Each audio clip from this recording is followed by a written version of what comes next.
kecuali 3 amalan aktivitas yang pernah dilakukan, yaitu yang pertama sedekah jariah, yaitu sesuatu yang diberikan dalam bentuk apapun yang diberi, yang memberi manfaat yang panjang tiada putus bagi orang lain.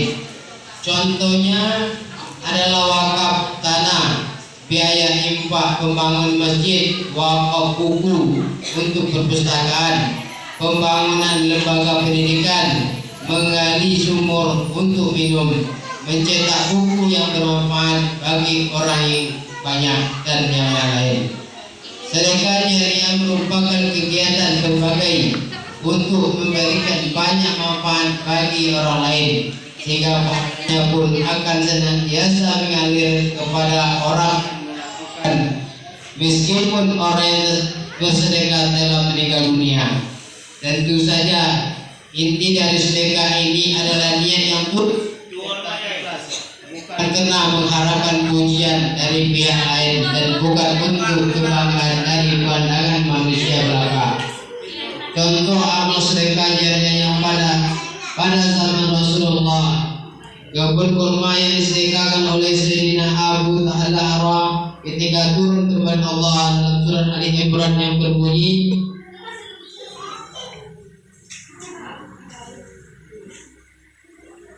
yang artinya kamu sekali-kali tidak akan memperoleh kebajikan yang sempurna sebelum kamu menginfakkan sebagian harta yang kamu cintai.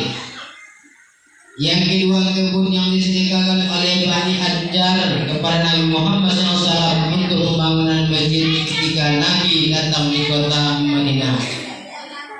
Yang kedua yaitu ilmu yang bermanfaat, seperti mengajarkan ilmu atau keterampilan kepada orang lain, menulis buku atau artikel dalam jurnal dan lain sebagainya.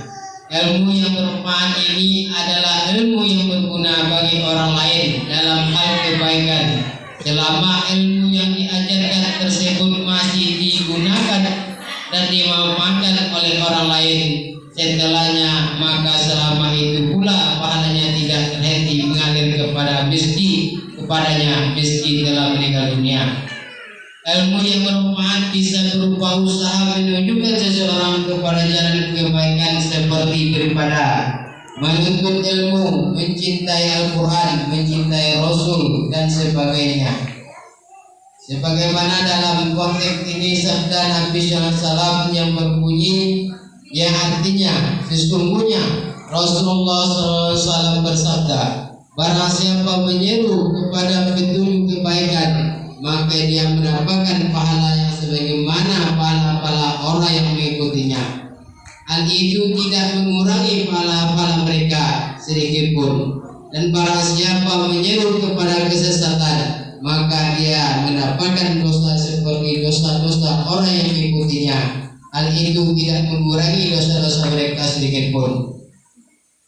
Bapak, Ibu, saudara yang berbahagia, yang ketiga yaitu anak yang soleh yang mendoakan kedua orang tuanya. Anak yang soleh adalah anak yang dididik dengan sangat baik oleh orang tuanya, sehingga anak tersebut menjadi anak yang taat kepada Allah Subhanahu wa taala, mampu dan mau mendoakan keduanya, taat dan bermanfaat bagi orang tuanya, agama, nusa dan bangsa. Hadis ini sekaligus mengajarkan kepada manusia betapa pentingnya mendidik anak secara Islam, menanamkan akidah sejak dini kepada anak, dan bimbingan anak menjadi generasi Qurani, karena di balik kebanggaan memiliki anak yang patuh, bertakwa dan soleh dan soleha, ada amalan ibadah dan kebaikan dari anak soleh yang akan senantiasa mengalir kepada kedua orang tuanya. Doa anak yang soleh yang ikhlas, lurus dan selalu dipanjatkan untuk kedua orang tuanya merupakan suatu kebanggaan luar biasa bagi orang tuanya. Namun demikian, kesolehan orang tua merupakan sarana pendidikan bagi terciptanya kesolehan anaknya. Doa seorang anak kepada orang tua itu sangat penting. Bukan berarti doa dari selain anak tidak terima, akan tetapi sama kedudukannya ketika seorang jamaah berdoa untuk seseorang yang lebih tua atau orang lain siapapun. Mungkin itu saja yang dapat saya sampaikan. Kurang